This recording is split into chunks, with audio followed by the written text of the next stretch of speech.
ಅಲ್ಲಿಗೆ ಹೋದ ನಂತರ 1 ಗಂಟೆಯ ನಿರೀಕ್ಷೆಯನ್ನು ನೀವು ಇಟ್ಟುಕೊಳ್ಬೇಕು. ಅದಕ್ಕಿರುವಂತಹ ತಯಾರಿಗಳನ್ನು ಮಾಡಿಕೊಂಡು ಅಲ್ಲಿಗೆ ಹೋಗಬೇಕು. 1 ಗಂಟೆಯ ನಿರೀಕ್ಷೆಯಲ್ಲಿ ನೀವು ಅಲ್ಲಿಗೆ ಹೋಗಬೇಕು. ಅದಕ್ಕಿರುವಂತಹ ನಿಮ್ಮ ಶಾರೀರಿಕ ವ್ಯವಸ್ಥೆಗಳನ್ನು ಮಾಡಿಕೊಂಡು ಅಲ್ಲಿಗೆ ಹೋಗಬೇಕು. ಇನ್ನು 10 ನಿಮಿಷದ ಒಳಗೆ ಅಲ್ಲಿರ್ಬೇಕು. ಇಲ್ಲಿಂದ ತುಂಬಾ ದೂರ ದಯಮಾಡಿ ಹೋಗಬೇಡಿ.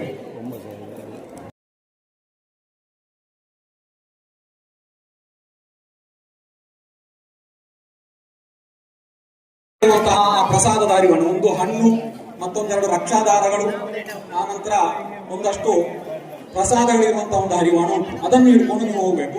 ಸಮರ್ಪಿಸಿದಂತಹ ಫಲವನ್ನು ಇಲ್ಲಿಯೇ ಬಿಟ್ಟು ಹೋಗಿ, ಅದು ಸಂಸ್ಥಾನದವರಿಗೆ ಸಮರ್ಪಣೆ ಆಗಿದೆ. ನಿಮ್ಮ ಕೌಳಿಯ ಸಕ್ಕನ ಇತ್ಯಾದಿಗಳ ಜವಾಬ್ದಾರಿ ನಿಮ್ಮದ್ದು. ಇಲ್ಲಿಯೇ ಇಟ್ಟು ಹೋಗುವುದಾದ್ರೂ ಅಥವಾ ನಿಮ್ಮ ಚೀಲದಲ್ಲಿ ಇಟ್ಟುಕೊಳ್ಳುವುದಾದ್ರೂ ತೊಂದರೆ ಇಲ್ಲ.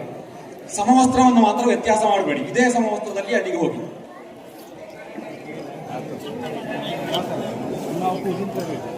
ಶಾರೀರಿಕವಾದಂತಹ ವ್ಯವಸ್ಥೆಗಳನ್ನ ಮಾಡಿಕೊಂಡು ಅಲ್ಲಿಗೆ ಹೋಗಿ.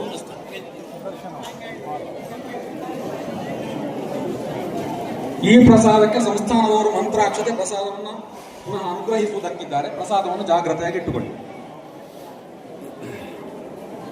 ಹರೇ ರಾಮ.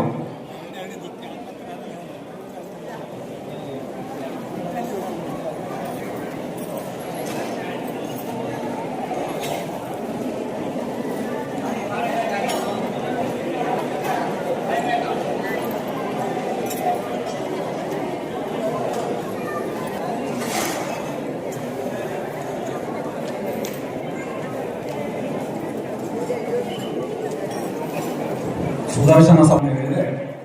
ಶ್ರೀ ಸಂಸ್ಥಾನದವರು ಪೂಜೆಯನ್ನು ಮಾಡುವಂತಹ ಸಭಾಭವನ.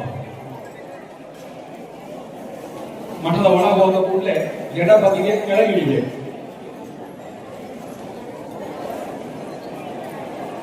ಶ್ರೀರಾಮ ದೇವರ ಎದುರಿನಲ್ಲಿ ಸಂಸ್ಥಾನದವರು ನಿಮಗೆಲ್ಲ ಅನುಗ್ರಹ ಮಾಡುವುದಕ್ಕಿದ್ದಾರೆ.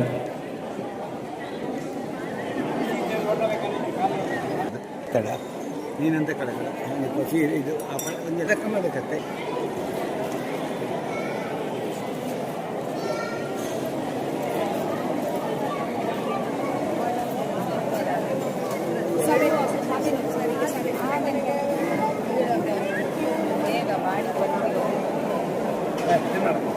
ಏನು ಬೇಕು?